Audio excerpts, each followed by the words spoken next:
નમસ્કાર દર્શક મિત્રો, આઈએસપી નું હાર્દિક સ્વાગત છે। હું છું આપણે જાની મકવાના। તરત કરતા પહેલા નજીક રહેતા મુખ્ય સમાચાર પર। ભરૂચ નગરપાલિકાના વોર્ડ 2 માં મેન્ડેટ મામલે શહેર કોંગ્રેસ પ્રમુખનું નકલી રાજીનામું વાયરલ થતા સલીમ અમદાવાદીએ આપી પ્રતિક્રિયા।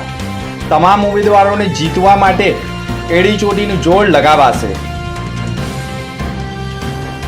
ભરૂચ જિલ્લામાં ડોક્ટર બાબા સાહેબ આંબેડકરની 135મી જન્મ જયંતિની વિશેષ ઉજવણી। સ્ટેશન ખાતે ડોક્ટર બાબા સાહેબ આંબેડકરને ફૂલહાર અર્પણ કરવા સાથે કેક કટિંગના કાર્યક્રમો યોજાયા। પ્રેમ લગ્ન બાદ રીતિ રિવાજ લગ્ન બાદ પતિ અને સાસુના ત્રાસથી આપઘાત કરનાર પરિણીતાના મોત મામલે પતિ અને સાસુ સામે દુષ્પ્રેરણા અને એટ્રોસિટીનો ગુનો દાખલ। મેડિકલ રિપોર્ટ આવ્યા બાદ પોલીસે કર્યો ગુનો દાખલ। આજીવન કેદની સજા કાપી રહેલા વધુ સજા મુક્તિમાંથી છોડવામાં આવતા લાગણીસભર દ્રશ્યો સર્જાયા।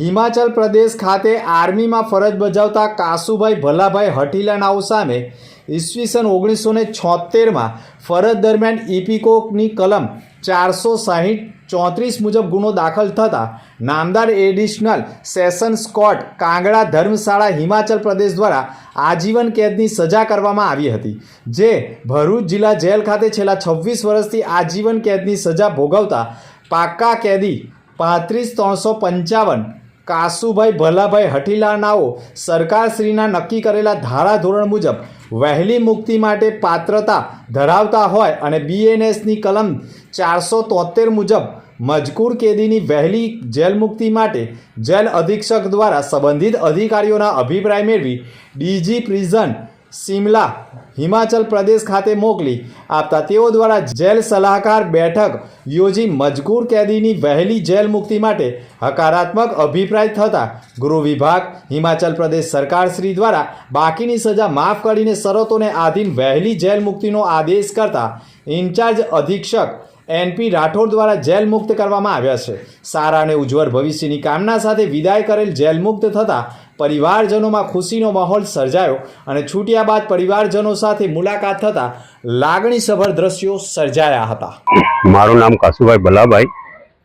મેં હિમાચલમાં આર્મીની અંદર ગયો। આર્મીમાંથી સંજોગને કારણે કેદ બની ગયો તે આજીવનની સજા પડતા પછી વતનના લાભમાં હિમાચલ સરકારમાંથી ગુજરાતના વતનના લાભમાં સેન્ટ્રલ જેલ બરોડામાં આવ્યું। એના પછી ત્યાં 2 વાર કાર્યવાહી કરવામાં આવી મારી છૂટવાની, ત્યાં ન થયું અને ત્યાંથી અહીં સ્ટાફ વાર્ડનની જરૂર હોવાને કારણે મને સેન્ટ્રલ જેલ વડોદરાથી ભરૂચ જેલમાં મોકલવામાં આવ્યો। ત્યાં અમારા અધિક્ષક સાહેબ રાઠોડ સાહેબે અને જેલના સ્ટાફ બધે કારકુન વગેરે મહેનત કરી અને મને હિમાચલ સરકારમાં બધી કાર્યવાહી કરી અને જેલ મુક્ત કરવાની પૂરેપૂરી કોશિશ કરી છે સાહેબ। ભરૂચ જિલ્લાના ઝઘડિયા તાલુકાના 4 રસ્તાની આસપાસ રાજપારડીનો રહીશ સંજય વસાવા અને ઝઘડિયાની સુધા વસાવા કે જે 2 સંતાનની માતા હોય અને સંજય વસાવા પણ 1 સંતાનનો પિતા હોય, બંને વચ્ચે પ્રેમ સંબંધ હોય અને બંને જણાએ ઝઘડિયાના 4 રસ્તા નજીક ઝેરી દવા ગટગટાવી આપઘાત કર્યો હોય અને બંને 10મી એપ્રિલના રોજથી ગુમસુદા હોય, જેના પરિવારજનોએ ફરિયાદ આપી હોય, જે મૃતદેહ બતાવતા બંને પરિવારજનોએ ઓળખ કરી બતાવતા યુવતી સુધા વસાવા અને યુવક સંજય વસાવા હોવાનું સામે આવતા પોલીસે બંનેના મૃતદેહનો કબજો લઈ ભરૂચ સિવિલ હોસ્પિટલ ખાતે પોસ્ટમોર્ટમ કરાવી અકસ્માત મોતનો ગુનો દાખલ કરી બંને મૃતક પરિણીત હોય અને સુધા વસાવા તેના પતિથી કંટાળી તેની માતાના ઘરે રહેતી હોય અને તેણીના 2 સંતાન હોય, જ્યારે સંજય વસાવાને પણ 1 સંતાન હોય તેવું તપાસમાં બહાર આવતા હાલ પોલીસે તપાસ શરૂ કરી છે। જોકે બંને પરિણીત પ્રેમી પંખીડાઓના આપઘાતથી સુધાબેન વસાવાના 2 સંતાનોએ માતાની છત્રછાયા ગુમાવી તો સંજય વસાવાના મોતથી તેના 1 બાળકે પણ પિતાની છત્રછાયા ગુમાવી હોવાનું સામે આવ્યું છે। ભરૂચ નગરપાલિકાના વોર્ડ નંબર 2 નો મેન્ડેટનો જે વિવાદ છે તેના માટે શહેર કોંગ્રેસ પ્રમુખે આજે મેદાનમાં આવી પોતાની પ્રતિક્રિયા રજૂ કરી હતી। શમશાદ અલી સૈયદને વોર્ડ નંબર 2 માંથી જ મેન્ડેટ આપવાનું હતું, પરંતુ આ વોર્ડમાં અન્ય ઉમેદવાર આદિવાસી લોકલ રાખવા બાબતે આહવાન હોય અને શમશાદ અલી સૈયદ આયાતી ઉમેદવાર હેમેન્દ્ર કોઠીવાલા માટે જીદ કરતા અને શમશાદે એવી પણ જીદ કરી હતી કે હું મેન્ડેટ ઉપરથી લઈ આવીશ, પરંતુ નો રિપીટ થિયરીના કારણે કુતબુદ્દીન પાટીલ ઉર્ફે કરણ પટેલ અને રાજ વસાવાને વોર્ડ નંબર 2 માંથી શહેર સંગઠને મેન્ડેટ આપ્યું હતું, પરંતુ હાલમાં પ્રદેશના મેન્ડેટને ફોર્મ ચકાસણીમાં માન્ય રાખવામાં આવતા સલીમ અમદાવાદીએ આક્ષેપ કર્યો હતો કે એક જીદ ખાતર કે હું મેન્ડેટ ઉપરથી લઈ આવીશ, તેના કારણે આ ઇસ્યુ ઊભો થયો છે અને શહેર કોંગ્રેસ પ્રમુખ તરીકે આજે પણ પદ ઉપર છું અને મેં કોઈ રાજીનામું આપ્યું નથી. સોશિયલ મીડિયા ઉપર ખોટી રીતે રાજીનામાની વાત વહેતી કરવામાં આવી છે, જેને હું વખોડું છું અને નગરપાલિકા વોર્ડ નંબર 2 સહિત તમામ વોર્ડના કોંગ્રેસના 40 ઉમેદવારોને જીતાડવા માટે અમે સામ દામ દંડ ભેદની નીતિ અપનાવી રહ્યા છે, તેવું પણ શહેર પ્રમુખે કહ્યું હતું. સામાન્ય રીતે જિલ્લામાં શહેરનું કોઈ ઇન્વોલ્વમેન્ટ હોતું નથી ને ટિકિટો કાપવાનો પ્રશ્ન નથી તો ખેલ પાડવાનો પ્રશ્ન નથી. 44 સીટોમાં માત્ર 2 સીટ ને એક જ સીટ પર વિવાદ હતો ને એનું સેટલમેન્ટ માટેની બધા પ્રપોઝલો એમને આપવામાં આવેલા હતા. મેં વાત કરી તે રીતે, પણ સેટલમેન્ટ ના થયું ત્યાં પછી નો રિપીટ થિયરી આવી. તો એમાં કંઈ જિલ્લા પ્રમુખને બદનામ કરવાની કે જિલ્લા પ્રમુખનું નામ લેવાની કોઈ પણ જરૂરત નથી. જિલ્લા પ્રમુખે જ્યારે પણ જરૂર પડી છે શહેરને કે જિલ્લાને માઇનોરિટી માટે પાર્ટી માટે ફ્રન્ટમાં આવીને કામ કરેલું છે ને કરે છે. પણ આવા વાદ વિવાદમાં ખોટી રીતે જિલ્લા પ્રમુખને કે જિલ્લાના કોઈ પણ આગેવાનને ચીતરવાની જે કોશિશ છે નિંદનીય છે ને એનું સખત વિરોધ કરું છું, એને કન્ડેમ કરું છું ને જિલ્લા પ્રમુખ અને શહેર પ્રમુખ સાથે જિલ્લાને અમે સારી રીતે ચલાવવાની કોશિશ કરી રહેલા છે ને જે રીતે ઇલેક્શનમાં બીજા પ્રોગ્રામોમાં જે અમે પરફોર્મન્સ કરી રહ્યું છે તે લોકોના ધ્યાનમાં આવેલું છે ને જે લોકોના પેટમાં પચતું નથી એ લોકો આ વાતને આ રીતની જગાવે છે એવું મારું માનવું છે. જે રીતે કરણભાઈ હોસ્ટાઇલ થઈને જે સ્ટેટમેન્ટ આપ્યું છે એને પણ હું કન્ડમ કરું છું ને કરણભાઈ સાથે આ બાબતે વાત થઈ કે ભાઈ તમારા સાથે જે દુઃખદ બનાવ બન્યો છે એની દુઃખ સાથે અમે પણ સહભાગી છે, પણ આ રીતનું સ્ટેટમેન્ટ એમને ના કરવું જોઈએ. શહેરના મુસલમાનો, શહેરમાં લઘુમતીઓ કે જિલ્લાના લઘુમતીઓ જિલ્લા કોંગ્રેસ સાથે શહેર સમિતિ સાથે છે અને રહેવાના છે એવું મને 100% વિશ્વાસ અને ખાતરી છે. ભરૂચ જિલ્લા ભારતીય જનતા પાર્ટીના જિલ્લા પ્રમુખ પ્રકાશ મોદી, સાંસદ મનસુખ વસાવા, ધારાસભ્ય રમેશ મિસ્ત્રી સહિતના રાજકીય નેતાઓએ ડોક્ટર બાબા સાહેબ આંબેડકરની 135મી જન્મજયંતિ નિમિત્તે સવારે સ્ટેશન સ્થિત ડોક્ટર બાબા સાહેબ આંબેડકરને પુષ્પાંજલિ અર્પણ કરી તેઓના વિચારોને યાદ કરવામાં આવ્યા હતા. તો ભરૂચમાં કાર્યરત બામસેબ સંગઠન તથા ઇન્સાફ મંડળ સહિતના વિવિધ સંગઠનો પણ ભરૂચના સ્ટેશન સ્થિત ડોક્ટર બાબા સાહેબ આંબેડકરના જન્મજયંતિ નિમિત્તે ઇન્સાફના રાષ્ટ્રીય અધ્યક્ષ બેચરભાઈ રાઠોડની આગેવાનીમાં ડોક્ટર બાબા સાહેબ આંબેડકરને તેમની 135મી જન્મજયંતિ નિમિત્તે કેક કટિંગ કરી ડોક્ટર બાબા સાહેબ આંબેડકરને ફુલહાર અર્પણ કરી જબ તક સૂરજ ચાંદ રહેગા બાબા તેરા નામ રહેગાના નારા સાથે ડોક્ટર બાબા સાહેબ આંબેડકરના જન્મદિવસની ઉજવણી કરવામાં આવી હતી. તો ભરૂચ જિલ્લા કોંગ્રેસ સમિતિના કાર્યાલય ખાતે પણ જિલ્લા કોંગ્રેસ પ્રમુખ રાજેન્દ્રસિંહ રણાની આગેવાનીમાં ડોક્ટર બાબા સાહેબ આંબેડકરના જન્મદિવસ નિમિત્તે કોંગ્રેસ કાર્યાલય ખાતે ડોક્ટર બાબા સાહેબ આંબેડકરની તસવીર ઉપર ફૂલહાર અર્પણ કરી તેઓને પુષ્પાંજલિ સાથે શ્રદ્ધા સુમન પણ અર્પણ કરવામાં આવ્યા હતા. તો આમોદમાં પણ બંધારણના ઘડવૈયા અને સામાજિક સમરસતાના પ્રણેતા અને ભારત રત્ન ડોક્ટર બાબા સાહેબ આંબેડકરની 135મી જન્મજયંતિ નિમિત્તે આમોદ નગરમાં ડોક્ટર બાબા સાહેબ આંબેડકરની પ્રતિમાને સવારથી જ વિવિધ રાજકીય પક્ષો અને વિવિધ સંગઠનો દ્વારા ડોક્ટર બાબા સાહેબ આંબેડકરને ફુલહાર અર્પણ કરી તેઓના જન્મદિન નિમિત્તે પુષ્પાંજલિ અર્પણ કરવામાં આવી હતી. ભરૂચ શહેર ખાતે આવેલા ઓક્ટેન ફિટ સિટી જીમના 2 વર્ષ પૂર્ણ થતાં આ પ્રસંગે ભવ્ય અને અનોખી રીતે ઉજવણીનું આયોજન કરવામાં આવ્યું હતું. આ ઉજવણી માત્ર એક વર્ષગાંઠ પૂરતી મર્યાદિત ન રહી, પરંતુ આરોગ્ય અને ફિટનેસ પ્રત્યે જાગૃતિ ફેલાવવાનો સુંદર પ્રયાસ પણ કરવામાં આવ્યો છે. આ અવસરને યાદગાર બનાવવા પશ્ચિમ વિસ્તારમાં આવેલી હેપી હાર્ટ પ્રી પ્રાઇમરી સ્કૂલના નાના બાળકોને ખાસ આમંત્રિત કરવામાં આવ્યા હતા. કાર્યક્રમ દરમિયાન બાળકો દ્વારા આનંદપૂર્વક કેક કટિંગ કરવામાં આવ્યું હતું, જેના કારણે સમગ્ર વાતાવરણ ખુશી અને ઉત્સાહભર્યું ગુંજી ઉઠ્યું હતું. આ પ્રસંગે જીમના સંચાલક Samir Patel, Happy Heart pre primary સ્કૂલના ફાઉન્ડર રિયાઝ પટેલ, પ્રિન્સિપલ આરિફ મેવાવાળા તેમજ શિક્ષિકાઓએ અને નાના બાળકો ઉપસ્થિત રહ્યા હતા. કાર્યક્રમ દરમિયાન ડૉક્ટર વસીમ રાજ, ડૉક્ટર સોહેલ વાંઝા અને સમીર પટેલનું રિયાઝભાઈ દ્વારા સન્માન કરવામાં આવ્યું હતું.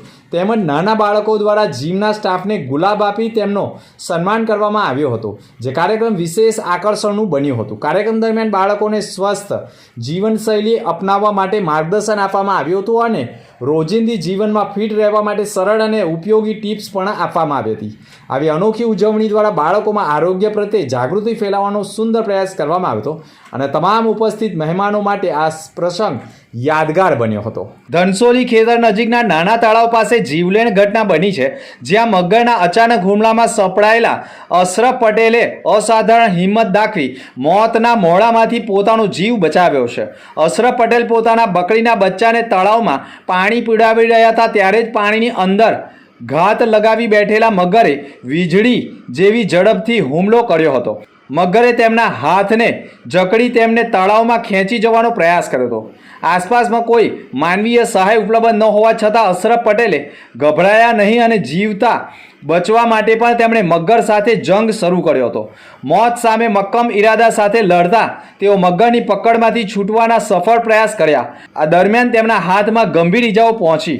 લોહી લુહાણ હાલતમાં તેઓ તરત જ સારવાર માટે આમોદ આરોગ્ય કેન્દ્ર ખાતે લઈ જવાયા અને તેમની સારવાર શરૂ કરવામાં આવી છે. આ ઘટના માત્ર એક હુમલો નથી, પરંતુ આ માનવીય હિંમત, સંકલ્પ અને જીવતા રહેવાની જિજ્ઞાસાનો જીવતો દાખલો હોવાનું પણ માનવામાં આવે છે. અશરફભાઈ, શું ઘટના બની હતી તમારી સાથે? મેં બકરા લઈને પાણી પાવા ગયો હતો ને અડધો કલાકમાં ઉભો રહ્યો હતો. બકરા બધા પાણી પડ્યા, ખાલી બચ્ચા પાણી પીવા લઈ ગયા હતા, ખાલી હાથ જ ગયેલો ટાટો મારી ખેંચી લીધો. અડધો કલાક મારે એ થઈ અડધો ખેંચી ગયા હતા. અમારો જીવ બચાવવા માટે મેં બહુ જ કોશિશ કરી પછી હાથ ખેંચ્યો ત્યારે બધું લોહી થઈ ગયું હતું. આસપાસમાં કોઈ હતું? ના, આસપાસમાં કોઈ ના હતું. હિમાચલ પ્રદેશ ખાતે આર્મીમાં ફરજ બજાવતા કાસુભાઈ ભલાભાઈ હઠીલાનાઓ સામે ઈસવીસન 1976માં ફરજ દરમિયાન ઇપીકોની કલમ 460-34 મુજબ ગુનો દાખલ થતાં નામદાર એડિશનલ સેશન્સ કોર્ટ કાંગડા ધર્મશાળા હિમાચલ પ્રદેશ દ્વારા આજીવન કેદની સજા કરવામાં આવી હતી, જે ભરૂચ જિલ્લા જેલ ખાતે છેલ્લા 26 વર્ષથી આજીવન કેદની સજા ભોગવતા પાક્કા કેદી 35,355 કાસુભાઈ ભલાભાઈ હઠીલાનાઓ સરકારશ્રીના નક્કી કરેલા ધારાધોરણ મુજબ વહેલી મુક્તિ માટે પાત્રતા ધરાવતા હોય અને બીએનએસની કલમ 473 મુજબ મજકૂર કેદીની વહેલી જેલ મુક્તિ માટે જેલ અધિક્ષક દ્વારા સંબંધિત અધિકારીઓના અભિપ્રાય મેળવી ડીજી પ્રિઝન શિમલા હિમાચલ પ્રદેશ ખાતે મોકલી આપતા તેઓ દ્વારા જેલ સલાહકાર બેઠક યોજી મજકૂર કેદીની વહેલી જેલ મુક્તિ માટે હકારાત્મક અભિપ્રાય થતાં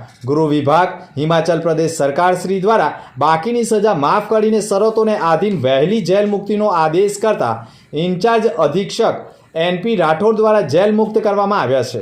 સારા અને ઉજ્જવળ ભવિષ્યની કામના સાથે વિદાય કરેલ જેલ મુક્ત થતાં પરિવારજનોમાં ખુશીનો માહોલ સર્જાયો અને છૂટ્યા બાદ પરિવારજનો સાથે મુલાકાત થતાં લાગણીસભર દ્રશ્યો સર્જાયા હતા.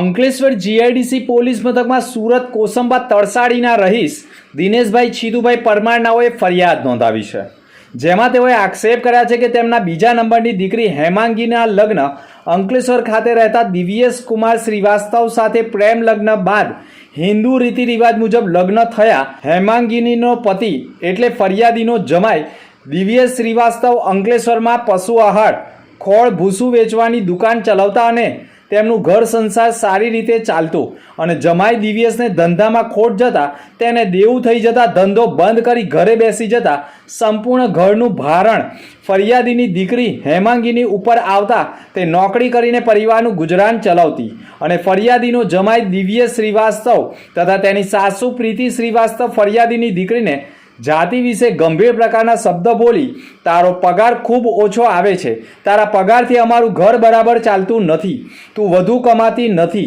તેવા મેણા ટોણા મારતા અને ફરિયાદીની દીકરીનું એટીએમ પણ આરોપીઓએ લઈ લીધેલો અને ફરિયાદીની દીકરીની જાણ બહાર જ પૈસા પણ ઉપાડી લેતા અને ફરિયાદીની દીકરીના પીએફના રૂપિયા પણ લઈ લેતા અને ફરિયાદીની દીકરીને દિવ્યેશ થકી એક બાળક હોવાના કારણે સમગ્ર પતિ અને સાસુનું ટોર્ચરિંગ સહન કરતી રહી અને 2025માં ફરિયાદીની દીકરી હેમાંગીનીની દીકરીને ભરૂચમાં ફાઇનાન્સમાં પણ નોકરી મળતા અને સતત પતિ દિવ્યેશ કુમાર શ્રીવાસ્તવ અને પ્રીતિબેન શ્રીવાસ્તવ બંને રહે કૌસંબડીનાઓએ ફરિયાદીની દીકરીને આપઘાત કરવા દુષ્પ્રેરણા આપી.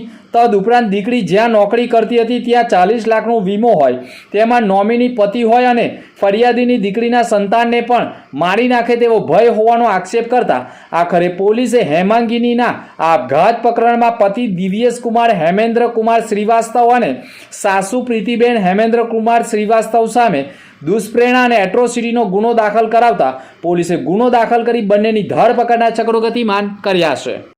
અંત મુખ્ય સમાચાર પર ફરી એક નજર। ભરૂચ નગરપાલિકાના વોર્ડ 2 માં મેન્ડેટ મામલે શહેર કોંગ્રેસ પ્રમુખનું નકલી રાજીનામું વાયરલ થતા સલીમ અમદાવાદીએ આપી પ્રતિક્રિયા। તમામ ઉમેદવારોને જીતવા માટે એડીચોટીનું જોર લગાવાશે। ભરૂચ જિલ્લામાં ડોક્ટર બાબા સાહેબ આંબેડકરની 135મી જન્મ જયંતિની વિશેષ ઉજવણી। સ્ટેશન ખાતે ડોક્ટર બાબા સાહેબ આંબેડકરને ફૂલહાર અર્પણ કરવા સાથે કેક કટિંગના કાર્યક્રમો યોજાયા।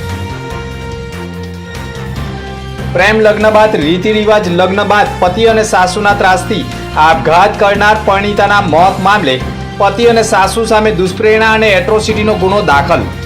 મેડિકલ રિપોર્ટ આવ્યા બાદ પોલીસે કર્યો ગુનો દાખલ।